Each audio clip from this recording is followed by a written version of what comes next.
have been giving this particular lecture since 2008 when the financial crisis hit. And I really haven't changed the slides. And the reason is because humans don't change. And one of I started in strategy way back when, and I got a little bit bored with strategy for a while, and so I decided I needed to figure out if I could get shit done. That's GSD acronym. So I got involved with the Sydney Olympics for 4 years and learned how to get shit done. One of my favorite last-minute things is like, oh shit, we don't have the 200,000 bottles of sunscreen to the 40 venues, and we got to get it done now. And it just was one after the other. We grew that organization from 100 when I joined to 3,000 employees and 60,000 volunteers and 70,000 contractors, and we made that thing work. We were aided by two things that were really, really important. One, it was the first English to English transition. Never before in Olympic history did games have English, so we had Atlanta before us. And we learned immense amounts. Being a consultant, I knew how to ask a lot of dumb questions. We learned an immense amount from Atlanta. So I'm very appreciative of that. But two is, in 1996, Netscape went public. And it was the first time, cast your mind back to before 1996. And it was the first time we had electronic transmission of documents, and we learned an immense amount. But through the Olympics, one of the things that as I went from strategy to execution, what I realized was psychology was all it was at the end. And I watched some of those teams really come together, and it was matrix, big time matrix. We had heads of catering, broadcasting, sport, press, logistics, technology, and we had heads of 40 venues. And we didn't want to have 28 world championships. We wanted to have one Olympic Games. And in order for that thing to work, the matrix had to work. And I like Fabrice's comment about network, because it's not just a matrix, it is about network. But sometimes we need to keep it a little simple, and so the matrix sort of had to work for us. So that was really important, but I realized psychology was all it was, and I started to work in leadership development from 2000 onwards. And I realized very quickly, didn't go training in executive coaching, I actually went back to get a diploma in psychotherapy. And you might laugh about that, but in my opinion, as I started to work with these executives, and by the way, started to have my own midlife crisis, I actually realized that one of the blocks to great strategy and great execution was psychology, and really understanding the anxiety and fear, particularly, that executives feel and don't express. And if they express it, it comes out in many different ways. And it can look like hostility, it can look like withdrawal, it can look like freeze, and it can look like all of that. So I went back to study psychotherapy, and I took back my biology undergraduate, which focused on putting all kinds of interesting neurotransmitters into rats and watching them not crawl out of the coffee can because they were so anxious. And I still suffer from a little bit of rat's revenge myself. And I've been doing this lecture on fearless leadership because I think it really makes a difference to all of us understanding why it is that we have this fear. And fear in each of you comes in a different way. So as I'm sitting here thinking, if you're sitting here thinking about it, what do you get blocked? What happens when you get anxious? What happens when you get pissed off at the organization? And what happens, what's your reaction? And how do you cope with that reaction? Because all of us, if we're human, I think most of us are, have it all day long. And we just fundamentally can't stay always in the neuroscientists call this the Cinderella zone, which is the prefrontal cortex. Not the Cinderella, what is the porridge? What's the porridge? Goldilocks. The Goldilocks part of our brain, because it's never right to stay completely here. We're distraction machines, and we're always fighting for survival all day long. And our brains, because we're actually relatively safe compared to our ancestors, look for ways that we're actually death threats. And I'm going to talk a little bit today about what those death threats are and what they look like in normal day operations. Because I think being aware of them is the first track to being able to cope with them and to being able to be a true leader. I always start with Robert Frost because I do think Leadership to me is synonymous with two words, conscious choice. So hopefully that'll come through in this presentation, conscious choice. But it's bloody hard to stay conscious. A lot of you are already drifting, and you can't help it because that's your brain. It drifts. You can't stay present in this moment. It's really difficult. I haven't met anybody that can do that full time. So I like this poem to start with. This is context, and I study leadership, and I've been studying it for 16 years, well, arguably 20 since the Olympics. And I do think we're in a different age, and we all hear that. So most of us grew up in an industrial age, and most of our companies today are still industrial age.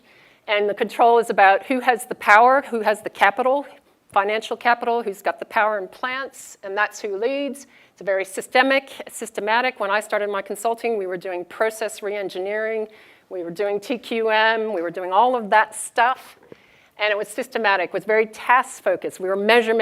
It was the guy, and it still is the guy, at the top, who knows? I know.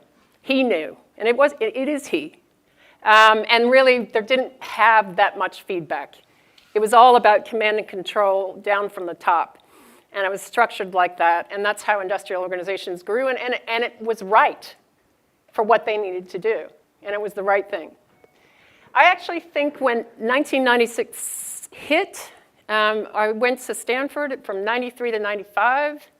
Dig was right behind me, so it was an incredible time to be in the Valley. It always is incredible to be in the Valley. But in 1993, when I entered Stanford, there was no email. We didn't have email. What was the thing? Mosaic was crawling the web. There was there was the web, but nobody kind of knew about it. Nobody even believed it. And of course, it was interesting, and I can always remember Warren Buffett coming to my investment class and saying, I'm not going to invest in, he goes, I'm not investing in those technology stocks. And of course, I followed him, and I don't know, maybe one of my classmates ended up finding Hotmail, and the other one founded eBay. So I think, I'm not sure who was the right one. But I think in 1996, we started to hit the information age. And the first companies that got it were McKinsey, Booz, Bain, BCG, and they nailed it fast. And that's where you really saw the spike in their ability to inform, because they got world knowledge fast.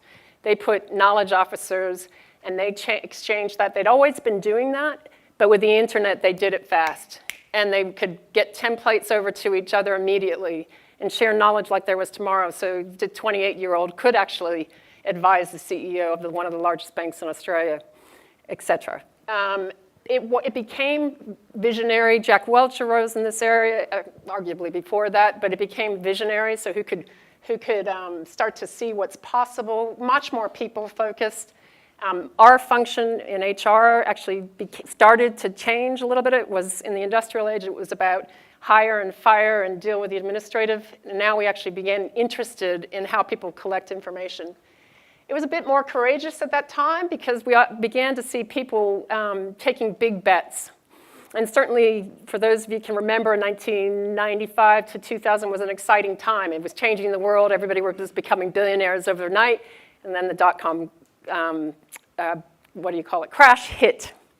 But then knowledge had to be shared. So for it to be worth anything, it had to be about we know.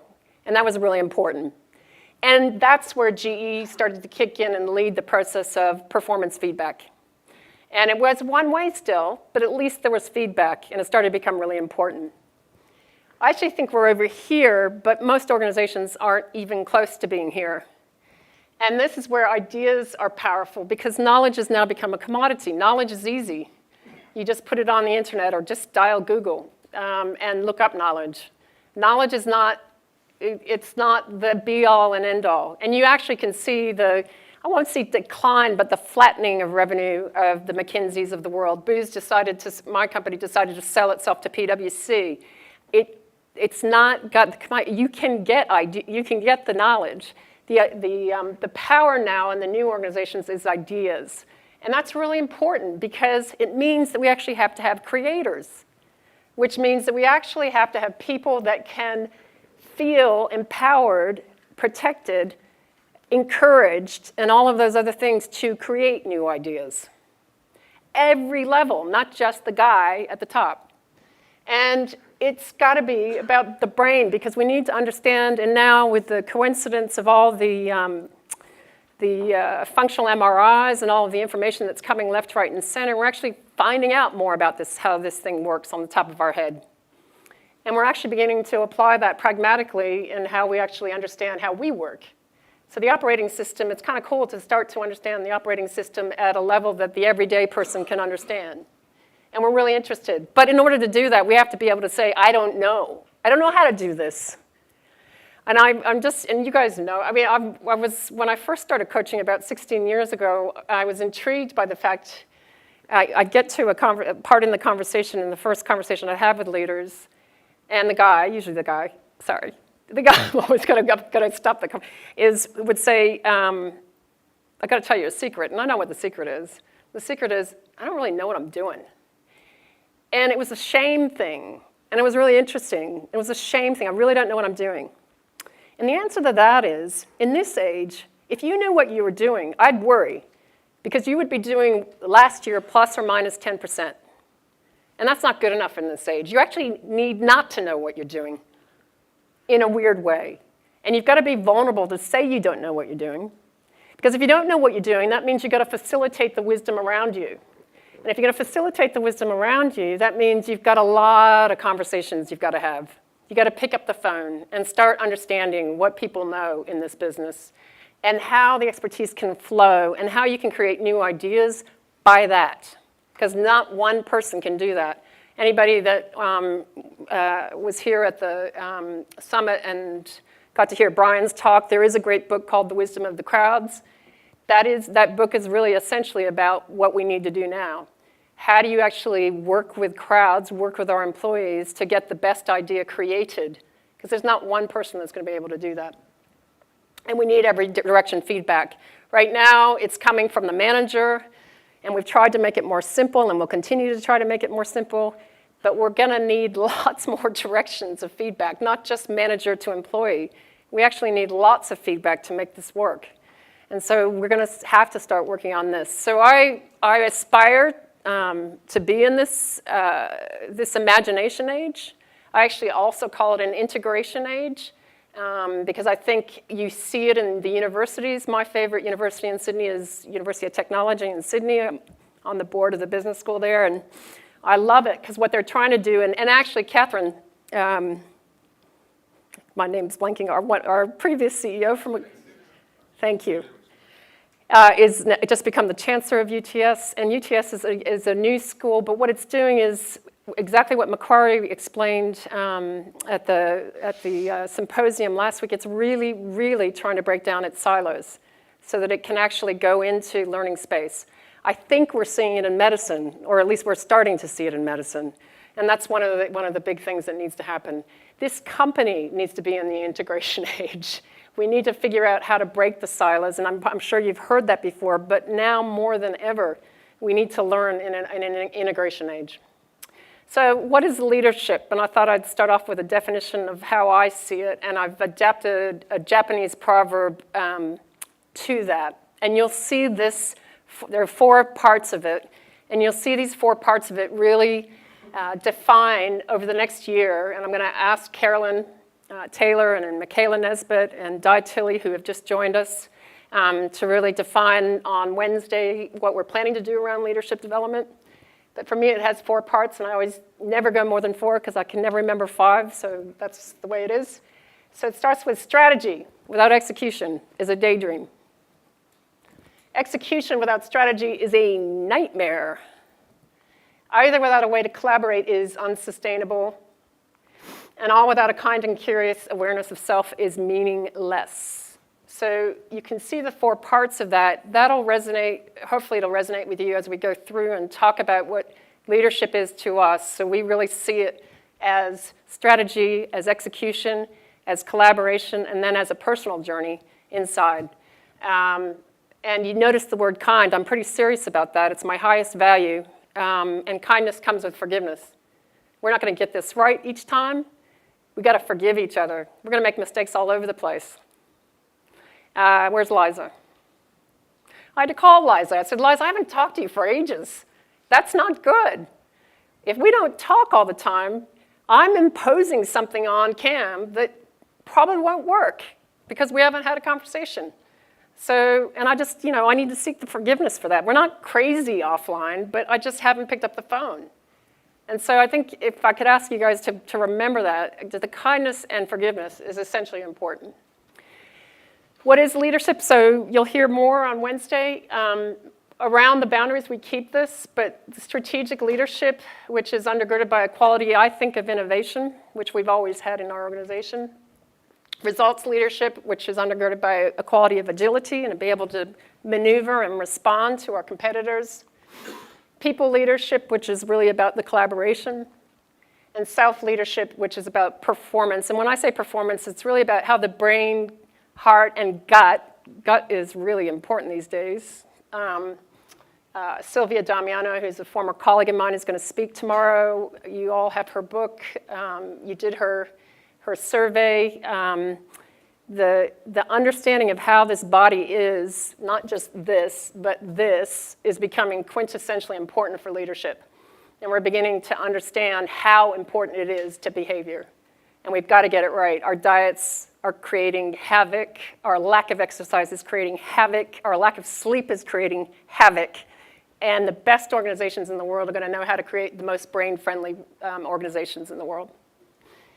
So just as an example, I'm just going to put this in, and those of you who really know their science is just going to have to deal with my quasi-science, but just use it as a metaphor. I'll tell the specialist. And I just like this. This comes from, what is his name? Amen. His last name is Daniel. Daniel? No. Anyway, amenclinics.com. You can look at it. He just uses some scans just to say, look, we need to be aware of the health of our brains. These are just scans of where is active, where is not active. And I thought they were interesting. Alzheimer's compared to just overweight and sleep apnea compared to healthy. But then you go down here and you look at just the regular use of, let's say heavy weekend use of alcohol and the difference between a normal brain in the middle. And it's just kind of it's just interesting. All right, so fear. Why do I talk about fear? We need fear. It gets us to respond to situations like this. Anybody, Australians, know what that is? Queenslanders, do I have any Queenslanders? Queensland flood. 2011, horrendous. Stu? Christchurch. Who's from, where's Japan? Tokyo. Tokyo again. Americans? Katrina. So we need fear. We need fear to respond to these situations. We were built for fear. We were built to survive. We need that to survive to these situations. Okay, now I haven't changed the slide purposefully since 2008, but I want you to, as I flick over the news items, just think about, have things really changed? And I'm actually really nervous. My own adrenaline and cortisol for the first time ever is going off for Tuesday's results. But anyway, this is 2008.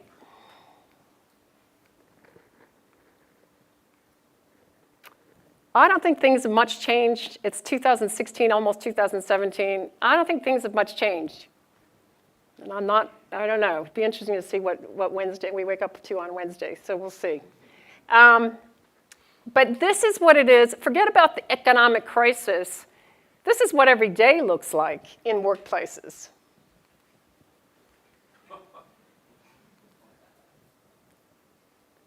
Okay, so this is what every day looks like. This is what our people are facing. Chris, Dig, we've read like 80 pages of notes, and I can tell you our people are feeling pain. I talked to, Rom sent me a note about Seabass feeling pain. People are feeling pain, and it's this. That's what it feels like in many of the people's comments. A lot of great comments, a lot of excitement for our mission and what we're doing and how we're changing, and a lot of fear comments. So that's something to be important with. And for me, fear is false evidence appearing real. And it comes about because we don't communicate. So I've got a model I just wanted to take you through, and I'm actually going to get people to discuss each part of this model as we go through, and I promise I'll finish by 6:30 at the latest. The first part is knowing what triggers you into that fear response.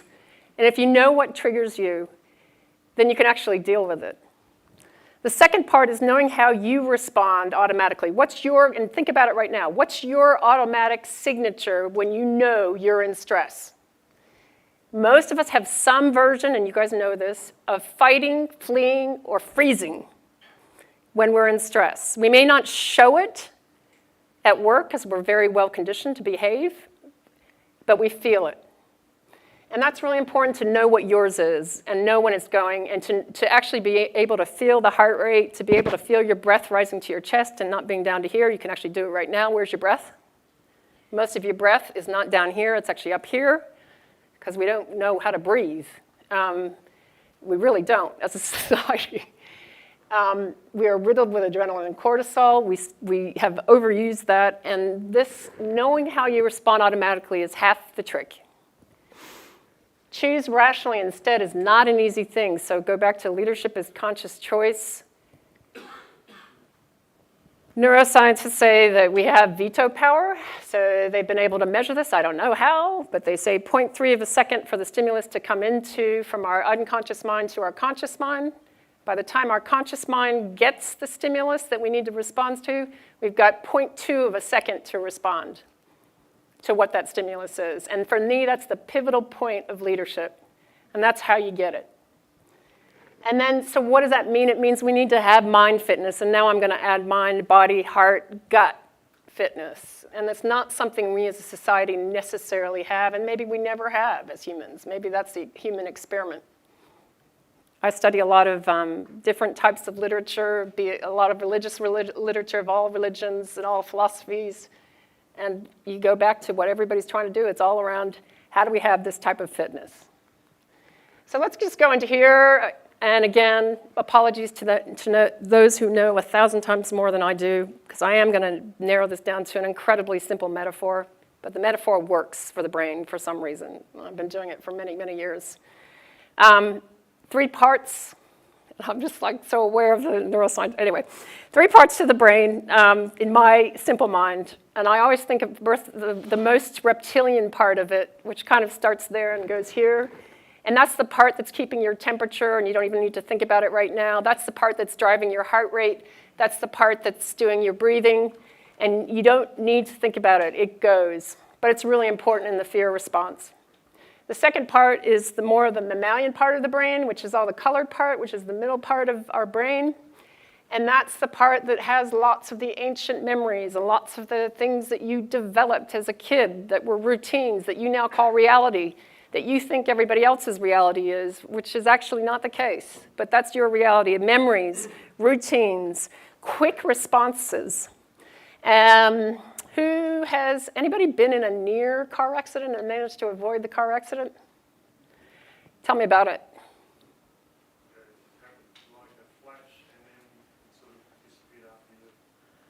You knew what to do though, right? So if you used this part of your brain, the prefrontal cortex and the cortex part, you'd been probably smashed, right? Use this part of your brain, and of those 2 areas, the amygdala, to make it really simple, took a stimulus in which said, is this a life and death threat? It instantaneously said it was a death threat. It instantaneously moved you out of the way. So I can quite remember going down Boston and driving in Boston with my dad's SUV, and I don't know how, but women's peripheral vision is superior to men's, and men's target vision is superior to women's. But in my peripheral vision, I must have seen a Mack truck bearing down on my side, and I had the kids in the back, and if I'd used this, they would have been dead or I would have been dead for sure, because as it turns out, the Mack truck had lost its brakes. But I knew instantaneously that I needed to move to the shoulder of the road, and so what happened is it ended up coming in and hitting the back of the car in front of me, and it wasn't as much damage. Still a lot of damage and still a lot of pain, but I don't think we would have survived it at the rate he was going. But if I relied on this, it's so much slower, thousands of times more slow. And I use the amygdala thing to send a signal to the brain that actually you're in a death threat, cancel all this stuff, send the signal to the spinal cord, shoot the adrenaline and cortisol out to the extremities that need to move fast, and the extremities need the glucose, so the glucose then can turn the car and move it before you even have known what's happened. And that's how we have survived. Your ancestors were extremely good at it. That's why you're here and another person is not. And I think that's really important. So Daniel Goleman, in his book Emotional Intelligence, coined this term, the amygdala hijack. And what he's referring to there is the fact that this thing goes off all the time. You don't need a car accident for it to go off. You actually just need something that disturbs your brain, and your brain goes into thinking it's in death threat mode. And the death threat mode causes all kinds of not so great leadership behavior.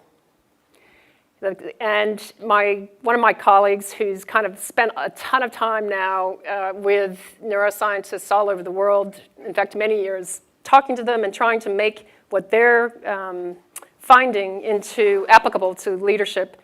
And his name is David Rock, coined the term SCARF, and I like it because I can remember it. And I'm going to pause here after I take you through that model and get you guys to talk in your group about how that's applying to cochlear. And why SCARF, and what the SCARF means, is maybe what's causing a lot of leadership that's not helpful, or causing fear, or causing anxiety in the workplace. Because how we see SCARF is equivalent to how we respond to that car accident. And we're just not clever enough yet to distinguish car accident versus SCARF. So what is SCARF? The S stands for status. Status drives us crazy. We're just about to play with titles. Some of you already know the pain that's causing. We have so many titles in this organization that we actually do need some consistency, but that will cause pain because titles equal status. To have a senior vice president as a title, I'm feeling pretty good about myself. To have vice president as a title, I'm feeling pretty good about myself. What other things in status do we have around the place? How big your office? Do you have an office? Do you have a car parking space? What other things? Yell it out. What's that? Class of travel. Did you come here by business class, or did you come here by first class, or did you come economy? What else? Number of people reporting to you. What else? An assistant. It goes on and on and on. And I particularly, I like President Obama's, I was reading about the fact that he's early to every meeting he's ever gone to. I'm like, geez, how he does that. But what's interesting, if you do get early to a meeting and you watch everybody come in, it's fascinating to see people sussing out the status that they're expecting to receive in the meeting. Men have a way of doing that it looks something like this. I don't know what's going on there, but anyway.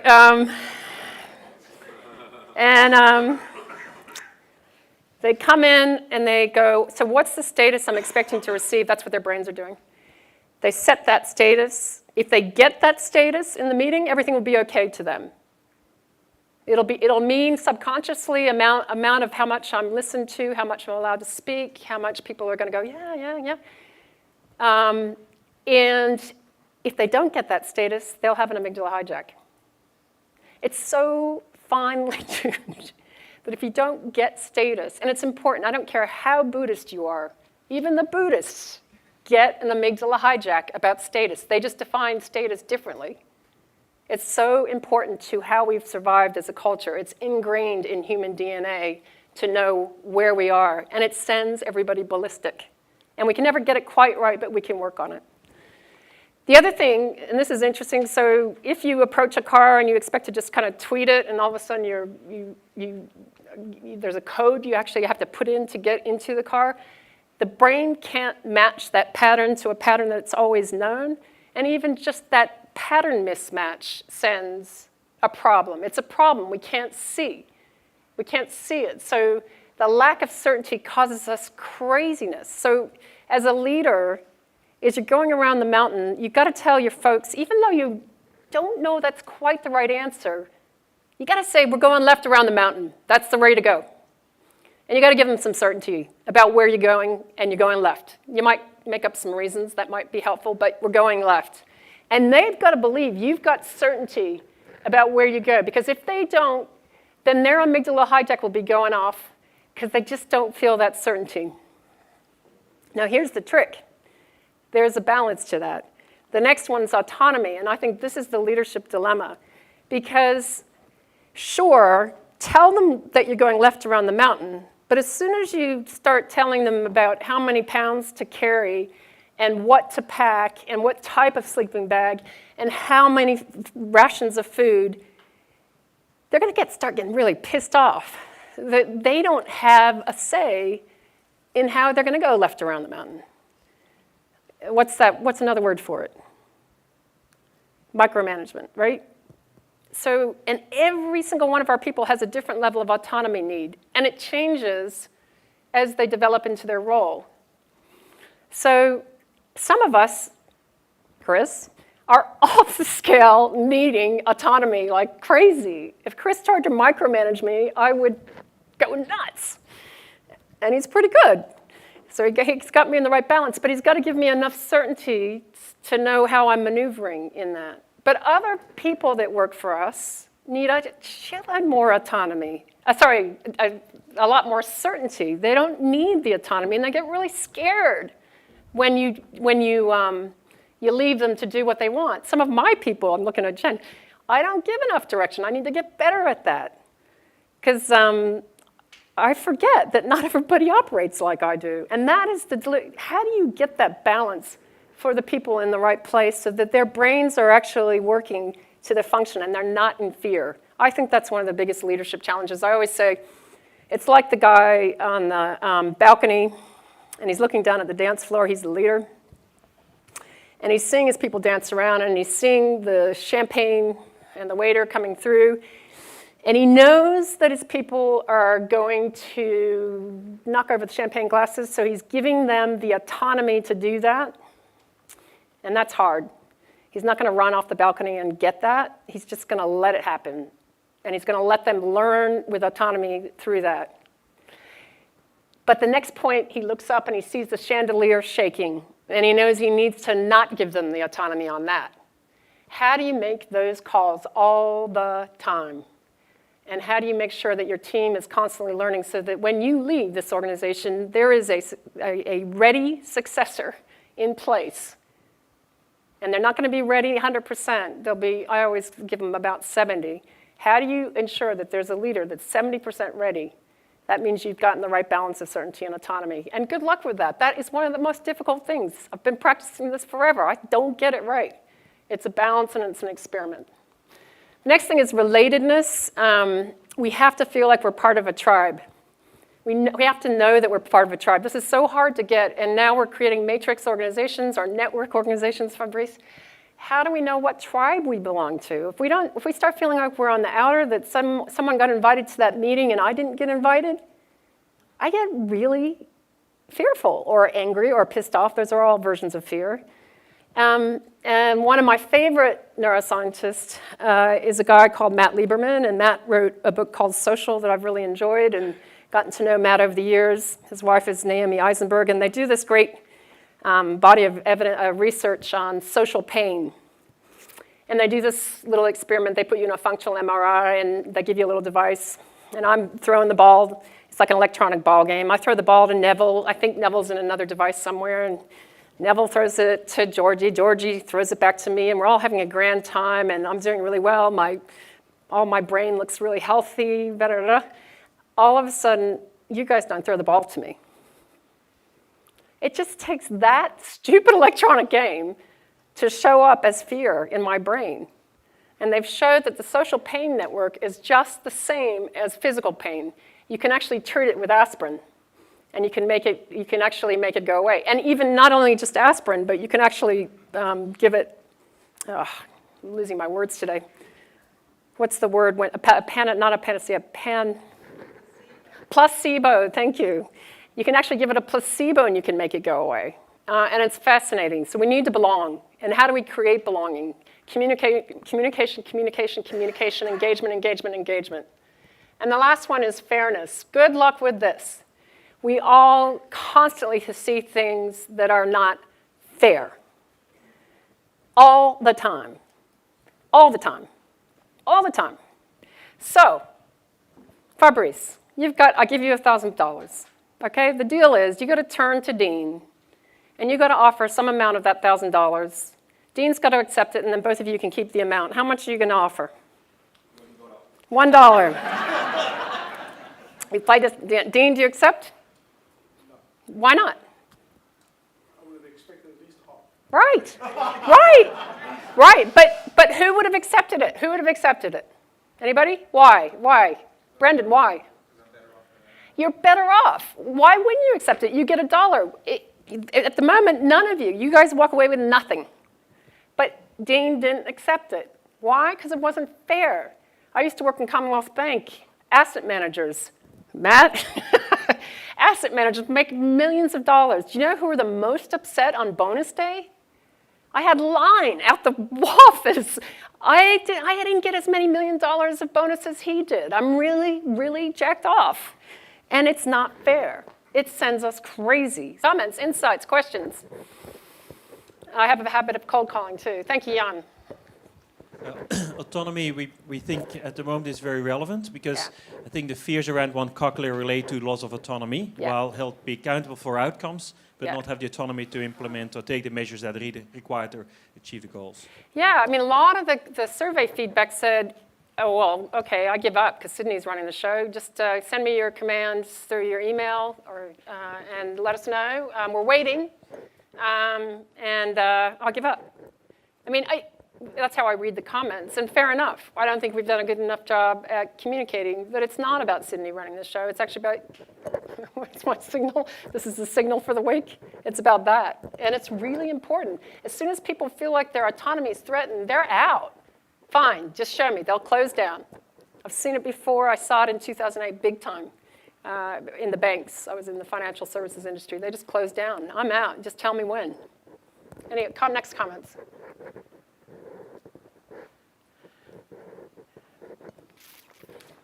Okay, thank you. Yep, go.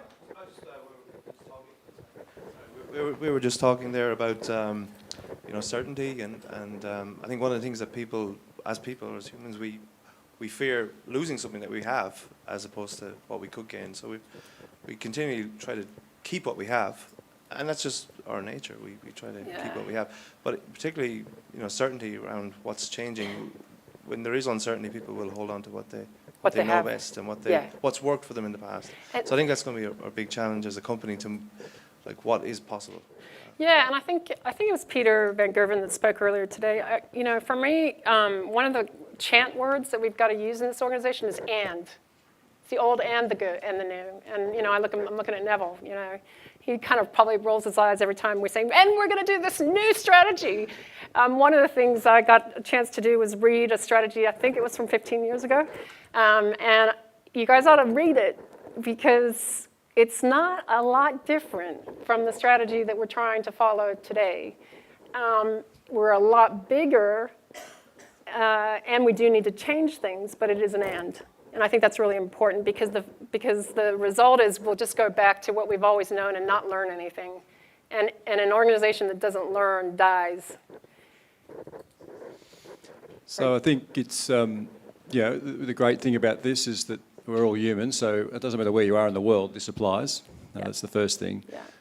It's dangerous focusing on any one of them. So as leaders, we need to think about our teams and also the people we work with, because you've actually got to try and understand what each one of those mean to the people you're working with across that spectrum, not necessarily any one. One may be more important than the other, but you need to be consciously thinking about each of those elements as we go about our work, because if you can understand what they mean to a person, then you will get a better outcome, because you're going to try and meet the bulk of those needs. But if you don't think about them consciously and make efforts to at least work towards giving the other person or other team members what they're after, then the outcomes won't be delivered. So that's well said. So my two words on self were kind and curious.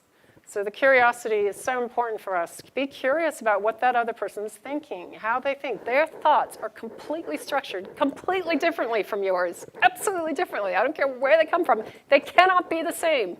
So how can you be curious about it? Can you have real conversations that are inquiry and advocacy?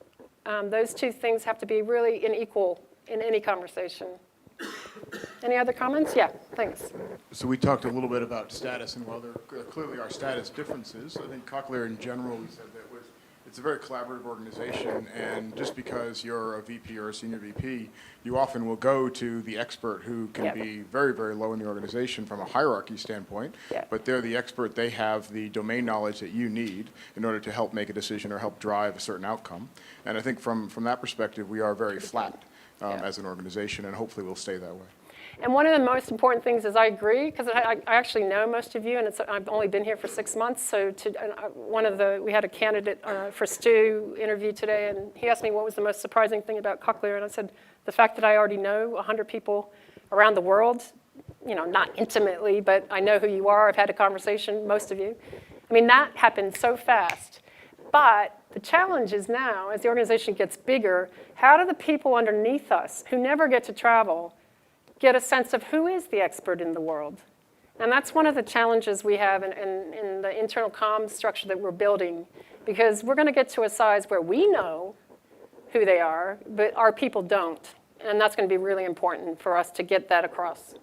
Okay, last comment, yeah.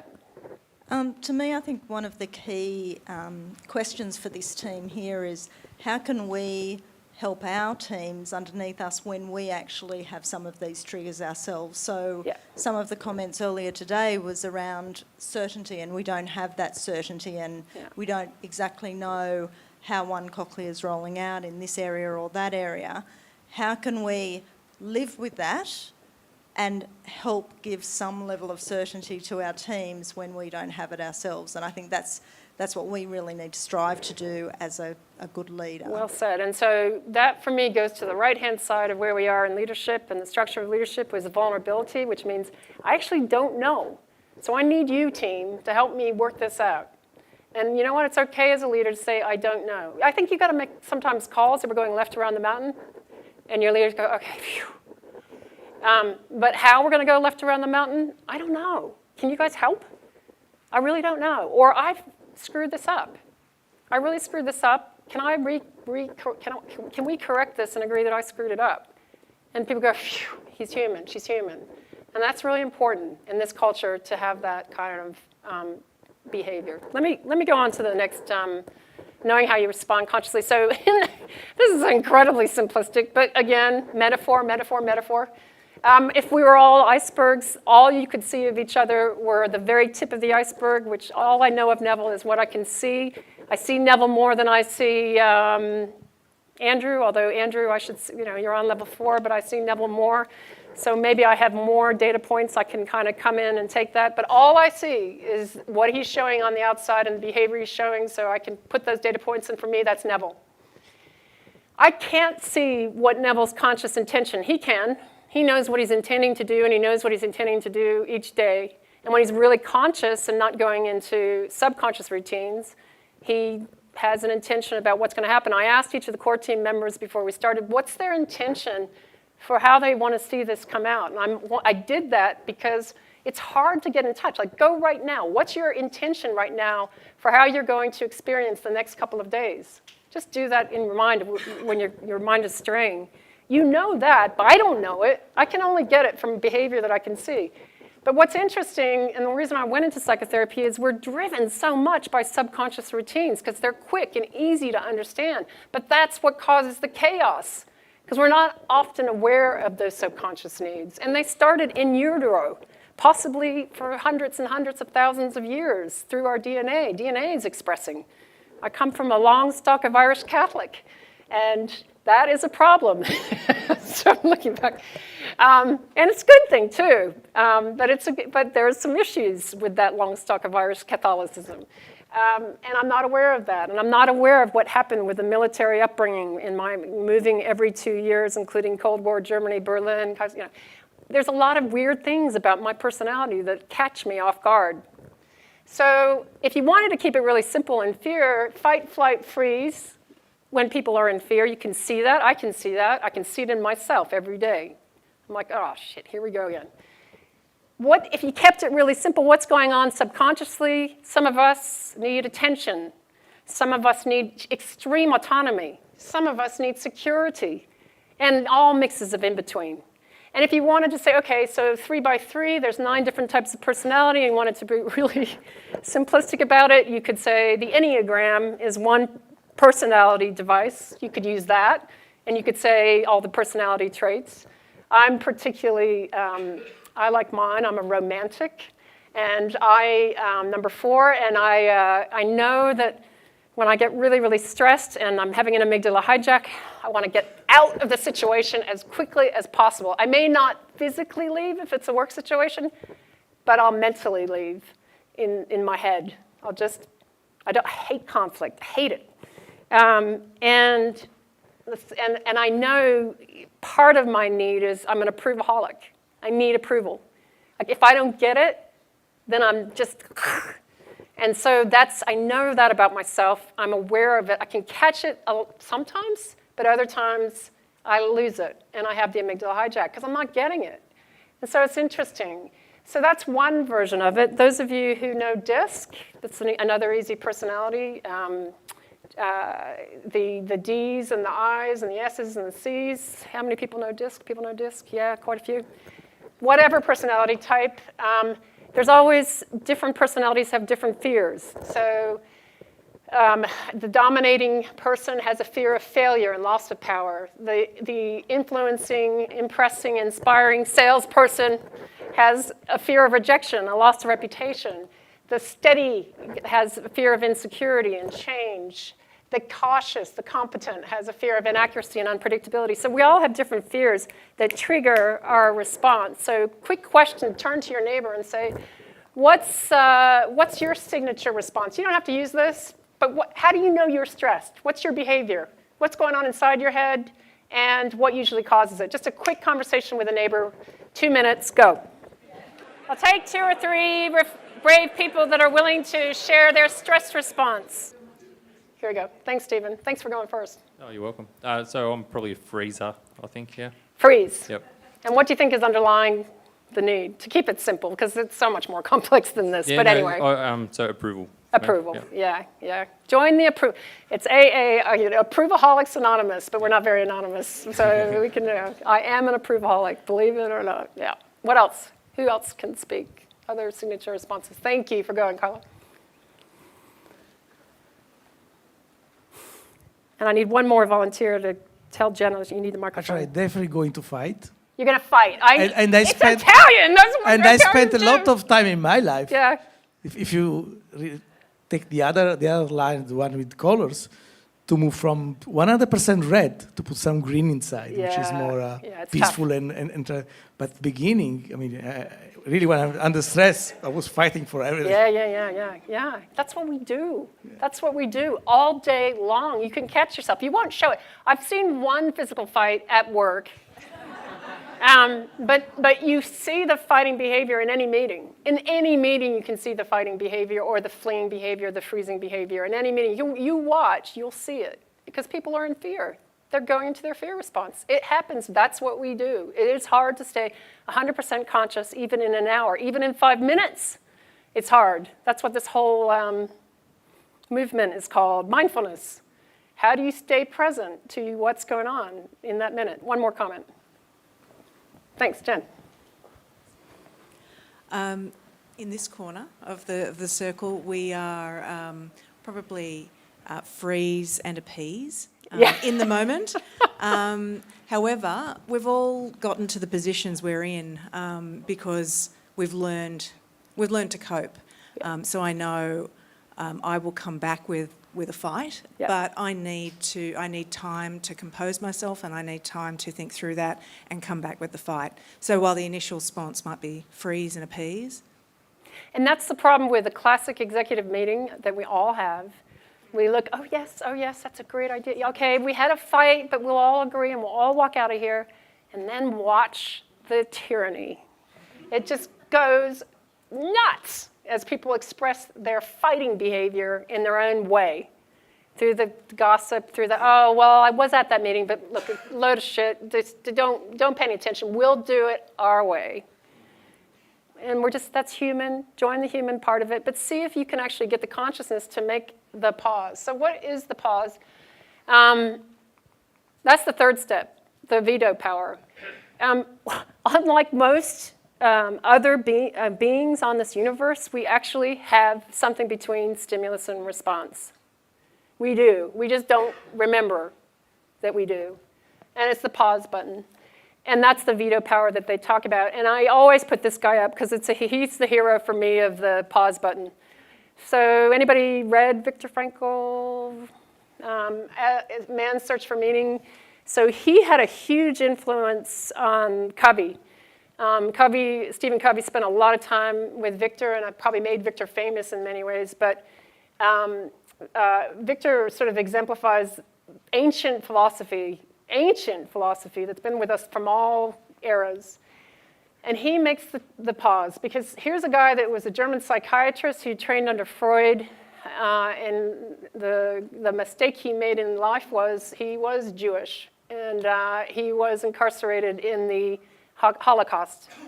And the book is wonderful because it talks about how he lost everything. He lost his family, he lost his research, he lost his neighbors, his way of life, and he talks about at the one pivotal moment that he almost lost his life. And he had the epiphany at that moment that the one freedom that cannot be taken from any person under any circumstances, physical included, is the freedom to choose not your physical response, because we can't choose a lot of our physical responses, but we can choose our mental response. And so he then began to experiment, well, how can I choose different states of mind in that Holocaust camp? And he writes about that choice. And there are some days he specifically chose anger, and he just went into anger. And there are other days he specifically chose joy. And there are other days he specifically just chose curiosity. And he talks a lot about it. And for me, that is like the definition of conscious choice. That's like just for me, and I think that's what Mandela learned to do. I think people that really have the highest form of mental discipline have learned to make that pause button go. Maybe you can't control the first thought, but you can certainly control the second thought. And so how do we condition our minds to be able to do that and not be subject to the amygdala hijack? So the leader's choice, and this, you'll see the slide is a little bit old, but it's relevant. The saber-toothed tiger, we see it, the amygdala hijack. We don't do fight, flight, fear at work. What we do is we suppress. And so we put the behaviors down and we just look like we're in control. But the interesting thing is when we are doing that, the science is now saying our leaders are already feeling the heart rate of you going up, and their heart rates are going up, even though they don't even know it. They're looking at a calm, collected, cool leader, but they're experiencing your heart rate going up. They're experiencing your blood pressure going up, and you know what? Their blood pressure is going up. They just unconsciously, they may have walked out of that meeting and they might have thought, oh, he's really remarkably calm, or she's really doing well. But their bodies don't, because your body's having an amygdala hijack and you're just suppressing. And their bodies are much wiser than their brains are, I can tell you that. And they're feeling it. And so the suppression doesn't work. All right, I might have to get another picture up there at some point. So the choice is the pause button, and it's false evidence appearing real. It's not a saber-toothed tiger. It's actually reappraising, and this is 8 years ago, so he's looking a lot younger. But the ability to actually choose what is your response to that stimulus, to know that it's not a life and death threat, to actually make a concerted effort to ask, what's the right response? And by the way, it's not always being joyful. It could very well being pissed off. But you're consciously choosing to express that anger because that's the best thing at that moment that the team, the organization needs. So it doesn't mean happy, happy, thoughtful, joyful thought. It means consciously choosing what you are experiencing and you are expressing and what's being caught by your people. So just a little bit more, and then I'm going to break, because we do need some mind break. But this is where I think it's really important, because we don't have developed fitness around that in our society. We've had it in the past in ancient societies, but we've lost it. And the busier we get, the more we lose it. So, and everybody goes, it's just way too simple. So I'll use electroencephalographs to just be a metaphor. I know it's not perfectly right. But if we go into different brainwaves as a metaphor, the beta brainwave state is a high-frequency beta brainwave state. And it does, is the part that kicks off the adrenaline cortisol that we are riddled with, that signals to our body to act in a fight, flight, or freeze. And what's interesting is it sends all the glucose of our body to the extremities so we can do something with it. It takes it away from the core so that our digestive system, our reproductive system, our immune system doesn't get a look in, it does not get nourished. And most of us are in adrenaline and cortisol all the time. In this society, the way we live is just adrenaline and cortisol junkies. To get into the state that you guys are in right now is an alpha brainwave state. You're starting to just drift. And that's kind of a cool state because it induces the release of serotonin, which most of us are not making in enough, or dopamine, which most of us are not making in enough. And I was telling Chris when I first interviewed, over the time I've worked over 16 years, my statistics are a third of the executives I work with are an antidepressant, and we need it because we don't make enough serotonin and dopamine and other things that we need. A third of you, probably more, are on antidepressant. And that's important for you because you can't function without those things. A third of us probably ought to be on that, but we use alcohol and drugs and caffeine. Look at the way we have caffeine. I'm really proud of myself. We'll see how long this lasts. I've been 6 weeks off caffeine because it's a drug, and that's what I needed to deal with the adrenaline and cortisol that was coming. So we are that junkies. So 2/3 of the executives I've worked with over the last 16 years are in one of those two categories or both, and the other third are actually doing pretty well. So interesting, right? That's important. It's actually the dreaming. Those of you who remember the dream states, it's called the bridge brainwave state because it bridges the subconscious to the conscious. And when you wake up and you remember that, it's said that you have alpha brainwaves. Theta brainwave states are out of the blue brainwaves because those are the kinds of things when you're trying to figure out something and you just can't figure it out and you just can't figure it out. And you wake up at 2 a.m. and you go, aha! That's REM sleep. But we can have that during the day. We don't need to be asleep to be in this state. But we don't, because that's not the workplace we create. So how do we have out of the blue thoughts? How do we have those types? Where do you do your best thinking? Jim? Where do you do? 2 o'clock? Okay. 3 o'clock. Okay. And that's where, okay. Where do you do your best thinking? Brian? Shower. Shower is the #1 on Jeopardy, the #1 answer. And I just think we should build a whole bank of showers in our office that we can just go into every time we need to have a theta brainwave. Go figure. I don't know. Where else? David?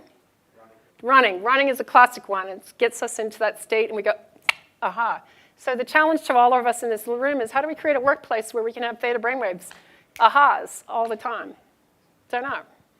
Last one is delta. For me, that's the most interesting because that's the one where the scientists are starting to really study for empathy and intuition. And as this world has so much big data, how do we actually get patterns before the actual data crunchers and the forecasters and the spreadsheets tell us? Well, we've got to be in a really, really low frequency state to get what's happening. And we're not. And that's also where that we connect to other people. One of my interesting speakers that I always like going to listen to is the Dalai Lama, and I'm always interested, not so much of, well, he's interesting, absolutely interesting, but I am actually more interested in the audience. Because when the audience goes and listens to the Dalai Lama, I always go and interview different people afterwards, and I say, so how'd you enjoy it? And everybody always says, even if they're completely agnostic or atheist, they'll go, it was amazing. It was just incredible. I just feel so clear. And I go, so what did he say? Nobody can remember, because There's many times he makes no sense whatsoever. He's arguing about something, some cause, and he doesn't have anything. It doesn't matter what he said. It matters the state he was in, that people felt. Think of the leader that made the most difference, because she walks into the room and you go, whew. Right? That makes all the difference. I guarantee you that they'll be in that brainwave state. And this is kind of interesting research, and I'm just about to finish. You'll be glad to know. But they're starting to understand where they get gamma waves, which are sudden waves of, I got it. And gamma waves do not come in a beta brainwave state. They come in at least an alpha brainwave state. You have got to be relaxed to get that sudden insight. People will not be relaxed in a fear state. They will not have those sudden inspirations, and they just won't. And so our duty, really, to make brain-friendly cultures is to get those brains relaxed and knowing that they can create and make mistakes and be okay. So 2 more slides, or 3. One of my favorite speakers here in Australia is a guy called Craig Hassett, Dr. Craig Hassett, and he is at Monash University. He works with all the residents and interns at the medical school there. He says, and I don't know if the doctors in the room can corroborate this, but I think it's interesting. He says that 98% of all residents and interns will have some form of acute depression during that residency or internship. And when they do, they're 6 times as likely to make a medication error or a surgical error, which I think the corollary of that is you just have to ask how your doctor's feeling while you're doing it. And he's begun over the last 5 years to really implement a program that he calls Essence. It's educating them about how their brain works, a little bit about what I did today, even though it was perhaps metaphorical. There's something about our brains that love to know how our brains work. And when we actually teach how our brains work, our brains actually get more plastic. And that's really important because we can actually give instructions to the operating system, change this, and the brain actually goes, oh, cool, I can see myself having an amygdala hijack, maybe I'll change it. And it seems to go faster when you know a little bit about the brain. He teaches meditation for stress management. He actually teaches spirituality, and that's just having a meaning. It's not about religion, it's just having a meaning. And I like the fact that it's Nietzsche's comment that is spirituality, go figure that one. He talks about exercise and how important exercise is, and that's really, really important. He talks about nutrition. I'm part of an organization that's looking at the brain-gut connection, and this thing is really, really, really unhealthy in most of our diets. I can speak for mine. I don't make the precursors to dopamine and serotonin. I can see it.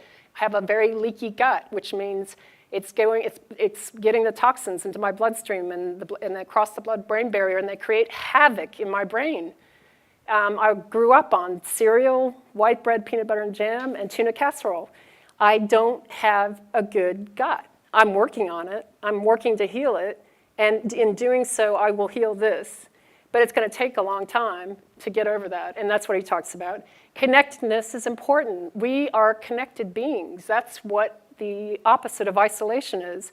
When we need to be connected, and we need to feel like we're connected, and the environment around us has to be right. We have to have air, light.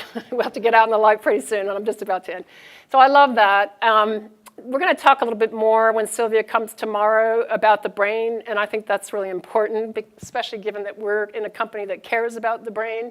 So I'm going to leave it to her to talk a little bit about it. But you'll see some of them are physical and some of them are psychological and emotional, and I think they're very important. The second to last slide is just an expression of what's important in leadership and what's going to be stressed over the next couple of months as we go into leadership development programs. I've been teaching leadership for a long time, and for me, this word has so much meaning to me, and I forget it all the time, so I have to put it up there, and it's respect. The Latin root of it is respecere, which means to look again. If I think I've got Jim Patrick worked out, I better look again, because I'm going to see something else. If I figure, if Jim Jones or John Mary Smith is a mediocre performer, I better look again, because I'm going to see something else. So how can I train my brain to actually look again? And that's, for me, the essence of respect. The South Africans in the room, I love their saying. The Natal tribe in Zulu have a way of greeting each other, which when they greet each other, they say, Lisa Sawabona, which means I see you and your potential.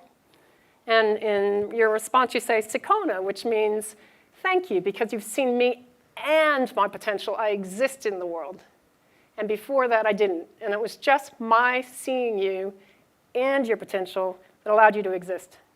And that's, I think, we miss that as leaders. And that's why I always make the Nelson Mandela rule, which every single person who comes to speak to me has the potential to be as interesting as Nelson Mandela would be if he were still alive. Now, that's difficult. Because think of the person that most annoys you coming to see you. How can you change that around to be fascinated with why that person is so annoying to you? Which is just coming. And I'm just about to end. And my last slide is, anybody know who the most famous politician that also had manic depression? Winston Churchill. There you go. An optimist sees an opportunity in every calamity. A pessimist sees a calamity in every opportunity. Leadership is conscious choice. It is a choice at every moment. It's just our problem as human beings is we just can't stay conscious in that moment. We are wired to survive. And we need a lot of forgiveness, because we will go to that amygdala hijack. I have them all day long, all day long. So that's my invitation to you, is to kind of grow in that consciousness.